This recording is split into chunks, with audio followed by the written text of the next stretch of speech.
आज हम आपको शेर और चूहे की एक बहुत ही प्यारी और शिक्षाप्रद कहानी सुनाएंगे। इसका शीर्षक है शेर और चूहे की कहानी। तो चलिए कहानी की शुरुआत करते हैं और जानते हैं कि एक छोटे से चूहे ने कैसे जंगल के राजा शेर की मदद की।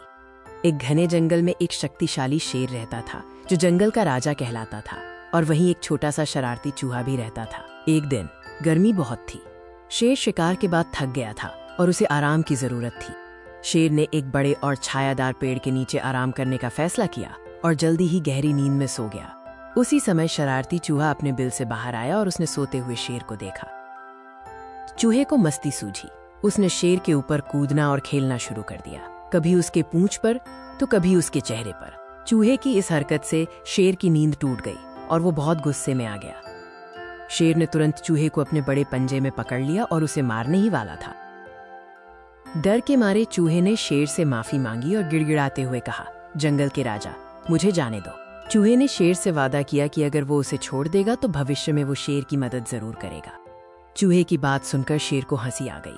उसे लगा कि इतना छोटा चूहा उसकी क्या मदद करेगा। फिर भी शेर ने दया दिखाते हुए चूहे को छोड़ दिया और अपनी हंसी रोक नहीं पाया। कुछ दिनों बाद एक ऐसी घटना हुई जिसने सब कुछ बदल दिया।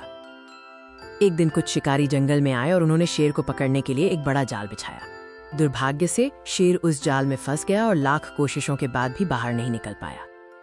अब छोटे से चूहे के वादे को निभाने का समय आ गया था। शेर जोर जोर से दहाड़ने लगा। उसकी दहाड़ सुनकर वही छोटा चूहा वहां दौड़कर आया। चूहे ने जाल को देखा और तुरंत अपने नुकीले दांतों से जाल के मोटे रस्सियों को काटना शुरू कर दिया। चूहे की मदद से शेर जाल से बाहर निकल आया। इस घटना ने एक बड़ी सीख दी। शेर बहुत खुश हुआ और उसने चूहे को धन्यवाद कहा। उस दिन से शेर और चूहा अच्छे दोस्त बन गए। इस कहानी से हमें ये सीख मिलती है कि कोई भी छोटा या बड़ा नहीं होता। जरूरत पड़ने पर कोई भी काम आ सकता है, इसलिए हमें कभी भी किसी को कम नहीं समझना चाहिए।